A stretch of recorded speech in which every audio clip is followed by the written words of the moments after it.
Bonjour à toutes et à tous, bienvenue dans le podcast La Sueur, salut Big Rusty, on va parler d'Israël Adesanya, on va parler de Sean Strickland, on va parler d'Alex Pereira, parce que oui, Israël Adesanya, il est à l'écro, après avoir perdu 2 fois en kickboxing, dont une fois par KO contre Alex Pereira, il est déterminé à avoir sa revanche face aux Brésiliens, cette fois en MMA et à l'UFC, et tout semble se mettre en place pour la trilogie générique. Soit.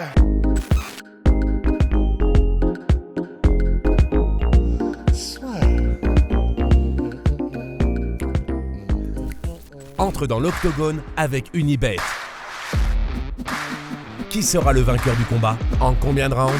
Fais tes paris sur l'app numéro 1 et profite de 150 € offerts sur ton premier pari. Alex Pereira, ancien double champion du Glory, faisait sa transition en même temps qu'il était au kickboxing en MMA. Ensuite, là, il a signé à l'UFC il y a quelques mois de ça, et on peut voir que ce soit par Glover Teixeira, son glorieux partenaire d'entraînement, par lui-même, ou même Adesanya qui a bien envie de parler d'Alex Pereira, plus là le fait qu'il y ait le choc peut-être un peu précipité contre Sean Strickland, mais qui doit rien au hasard au niveau match-up, puisqu'on a Sean Strickland qui est 4ème de la catégorie, qui affronte Pereira qui est même pas dans le top 15, et ils s'affrontent comme par hasard sur la carte de l'UFC 276, où Israël Adesanya va tenter de défendre sa ceinture face à Jared Cannonier. C'est bizarre ça. Ouais, ça fait beaucoup de coïncidences, mais c'est comme ça, hein. Parfois c'est le hasard. Bon, évidemment, c'est ça qui est génial, c'est que personne n'est dupe, mais personne ne bronche, parce que tout le monde a envie que ça se passe, en fait. Bah, évidemment, c'est un boost de Mario pour Alex Pereira, mais c'est vrai que comme il commence à faire le tour de son jeu, Adesanya, ben, c'est vrai qu'on a envie de sang frais, et quoi de mieux que quelqu'un qu'il a déjà battu. Alors, cela dit, on dit qu'il a déjà battu, mais allez voir les combats, parce que donc il y en a deux. Un, effectivement, tu l'as dit, se termine par KO, mais dans les deux cas, c'est en fait, les combats sont à l'avantage d'Adesanya, et même celui qui a perdu la décision, franchement, vous allez le voir, honnêtement, c'est Adesanya qui domine. La décision est surprenante, en tout cas à mon sens. Donc c'est pour ça que c'est très intéressant d'avoir aussi la réaction d'Adesanya, là, qu'il a eu, tu sais, pendant les conférences de presse les jours derniers, où il dit, grosso modo, non, mais moi, il n'y a pas de problème. Là, vous pouvez y aller, hein. Pour Pereira, ceux qui disent que ça va trop vite, non, pas de souci. Vous avez vu Anderson Silva, il a eu title shot au bout de 2 combats, Jiri Prochaska au bout de 3 combats, il n'y a pas de problème, ça s'est déjà fait. Et surtout, et c'est là où c'est vraiment stylé la part de Israël Adesanya, il dit, et surtout, vous allez voir que c'est pas la même quand c'est pas des gants, donc des pillow gloves comme il dit, donc c'est pas des gants polochons qui amortissent à mort, ce sera des gants de 4 onces, vous allez voir à quel point je suis létal avec des gants de 4 onces, c'est du MMA, ce sera pas la même limonade. Et c'est vraiment intéressant parce que, évidemment, on le savait, il n'est pas champion de l'UFC pour rien, mais ça montre à quel point c'est un compétiteur de l'extrême qui n'a qu'une envie lorsqu'il perd, c'est de venger sa défaite. Et c'est vraiment cool parce que face à quelqu'un que tout le monde veut vendre comme l'épouvantail pour Adesanya, parce que c'est vrai que c'est un kickboxer extraordinaire, Alex Pereira, il a un style qui est vraiment propre à lui et il fait extrêmement mal. Néanmoins, comme on l'a vu en MMA, il est extrêmement létal, mais il n'est pas non plus.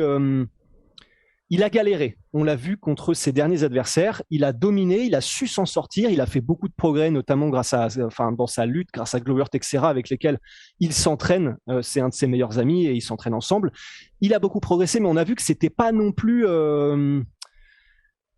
C'est pas comme Adesanya à travers ses premiers adversaires à l'UFC, quoi. Il y a eu de l'adversité, ça a pas été si évident. Il est un peu moins mobile, ouais. Il est un peu moins. Voilà, mobile. il est un peu moins mobile. Il fait moins la différence aussi facilement qu'on aurait pu croire qu'il allait la faire. Mais c'est pas, on a vu aussi que c'était le cas avec Gokhan Saki, qui est un kickboxer de légende. Il est arrivé à l'UFC, il a été mis KO par Khalil Rountree, et même avant ça, c'était pas évident. Donc c'est très intéressant parce que effectivement, quand Israël Adesanya dit que c'est du MMA, ça va complètement changer la donne, et pas que avec les gants. Franchement, j'adorerais que ce soit la première fois où on voit un Adesanya qui lui met des petites feintes en lutte, des petites tentatives de takedown. Oui, Pereira est un monstre physique et ça peut jouer, c'est-à-dire que même s'il a quand même probablement un train de retard par rapport à Adesanya, même au sol et en lutte, parce que ça fait moins longtemps qu'il les travaille, il cut, je sais pas ce qu'il cut, mais je me souviens qu'on l'avait vu à Las Vegas quand on avait été faire une des semaines avec Cyril. Il est énorme, mais énorme. Honnêtement, vraiment, c'est un light heavyweight. D'ailleurs, il a combattu en light heavyweight au Glory, mais il est monstrueux et donc il peut faire aussi la différence, le différentiel technique, il peut le pallier avec son physique. Mais donc, dans tous les cas, ce sera très intéressant. Quelle que soit la manière dont ça se déroule, en fait, même si ça reste debout et qu'Adesanya met un point d'honneur à ce que ça reste debout, bah, ce sera pas la même parce que quand Israël Adesanya dit ce sera pas pareil avec des gants de 4 onces, ça va faire plus mal. Il y en a qui pourraient dire, et moi-même j'étais le premier à le penser en fait lorsque j'ai vu ça, j'étais en mode attends mais si c'est des gants qui sont plus fins qui font plus mal, mais que tu as été mis KO, est-ce que c'est pas un peu un problème? Mais en fait, c'est vrai qu'après quelques secondes de réflexion, tu dis ben si Adesanya a dominé Pereira jusqu'à son KO et a dominé, en tout cas à mon sens, dans le premier combat, on sait que c'est de l'accumulation de coups Adesanya, et c'est vrai que de l'accumulation de coups avec des gants de 4 onces, s'il a la volonté de faire mal, parce que c'est aussi ce qu'a dit Adesanya, il a envie d'être plus spectaculaire désormais, il a envie de plus combattre par an, il était en mode 5 fois par an, et il a envie de faire plus mal et d'être plus spectaculaire. Donc un Adesanya qui est entre guillemets le Adesanya nouveau du MMA et qui a envie de revenir à ses bases de je vais éclater tout le monde et pas seulement gérer contre un Pereira en MMA, franchement, je pense que personne ne va s'en plaindre et c'est génial. Il n'y a plus que pour Pereira à passer l'étape Strickland, quoi. Non, mais moi j'aime beaucoup cette ce qu'a la sortie qu'il y a eu à Adesanya. Puis ensuite, passe, là. Exactement. Puis ensuite ce qu'a dit Dana White, parce que on voit bien que tout le monde est au courant des critiques qu'il y a eu dernièrement, notamment pour Adesanya. Vous vous souvenez donc la victoire contre Vettori et la victoire contre Whittaker, qui n'ont pas été aussi spectaculaires qu'elles auraient pu être sur le papier. Et puis même le fait que là, moi ça me choque pas, n'hésitez pas d'ailleurs à le dire en commentaire, dans le sens où j'ai pas de souci avec le fait qu'Adesanya affronte Alex Pereira s'il venait à battre Sean Strickland, et si Adesanya venait à battre bien évidemment Jared Cannonier, parce que Adesanya là il a battu tout le monde, quand vous regardez le ranking, et il a même battu plusieurs fois certains gars, Whittaker 2 fois, Vettori 2 fois, Paulo Costa bah faut qu'il regagne à un moment donné pour espérer le retrouver, donc moi j'aurais aucun souci, et même Cannonier tu vois, c'est un petit peu dur ce que je veux dire, mais là il a le title shot Cannonier, mais on l'a déjà vu perdre, et bien perdre, contre Robert Whittaker, donc c'est pas comme si c'était le contender qui arrivait, on se disait le gars est sur une série de 5-6 victoires consécutives, c'est vraiment intéressant, on l'a déjà vu face au deuxième roi de la catégorie qui est Robert Whittaker, qui met, clairement vous voyez il y a Adesanya qui est là, Robert Whittaker qui est un tout petit peu en dessous, ensuite le reste de la catégorie, donc c'est pour ça que même ce combat là, on n'est pas à l'abri d'une surprise, mais ça ne me hype pas plus que ça, parce qu'on l'a déjà vu, et là après, et même, vous pouvez même, et là je suis aussi très intéressé d'avoir votre avis, c'est, les gens peuvent même dire, après Cannonier, si c'est pas Pereira, vous mettez qui? Bah y a personne. Bah c'est ça. Enfin, sans être complètement chauvin, il y a bien Nassourdine, si jamais il avait une performance éclatante contre un top 10, mais c'est vrai que sinon c'est tendu, quoi. Il n'y a plus grand monde. Mais en fait, c'est pour ça qu'en réalité, depuis le début de cette histoire avec Pereira, en vrai, personnellement, on n'arrête pas de dire il y a des gens qui disent que ça va trop vite. En fait, moi, j'en ai vu aucun qui a dit ça. C'est juste que j'imagine qu'il y a des gens qui le disent, mais j'ai jamais vu personne dire oh non, Pereira c'est abusé, machin.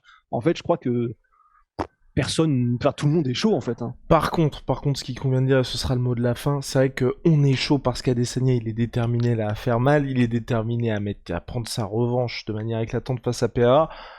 Ça va peut-être pas trop vite, mais en tout cas, l'UFC aura tout fait pour Pereira et son title shot, parce que vous remarquez que c'est contre Strickland qu'il a son combat, c'est pas contre Derek Brunson, c'est pas contre Marvin Vettori non plus. Donc bon. Ouais. Mais c'est vrai que bon, contre Cannonier, même là contre Cannonier, c'est vrai que pour Adesanya, il l'a dit lui-même, Adesanya, je vais faire la même chose que j'ai fait à Costa, c'est-à-dire entre guillemets avec le même niveau de facilité, et c'est juste qu'il y aura pas les petites gourmandises que je lui ai mises à la fin. Mais en soi, c'est vrai que on a vu des surprises, on a vu Amanda Nunes contre Joanna Peña, on a vu Shevchenko galérer contre Taila Santos là récemment. Mais je sais pas, j'ai quand même envie de dire, là, il y a un tel différentiel théoriquement de technique, il y a un tel différentiel de profondeur technique entre les deux, et on a tellement vu effectivement quelles étaient les limites de Cannonier c'est vrai que c'est pour ça que même nous, là, tous les deux, on est en train de mettre la charrue avant les bœufs, quoi. On en reparlera avec Chris. Big Hostie, big shout out à ma sweet pea, ma sweet protein. Moins 38% sur tout my sweet pea avec le code la sueur. D'ailleurs, les soldes ont commencé. Il y a jusqu'à moins 70% plus notre code, donc c'est peut-être pas 38 en ce moment, mais en tout cas, les soldes ont commencé sur MyProtein. See ya! Pas loin.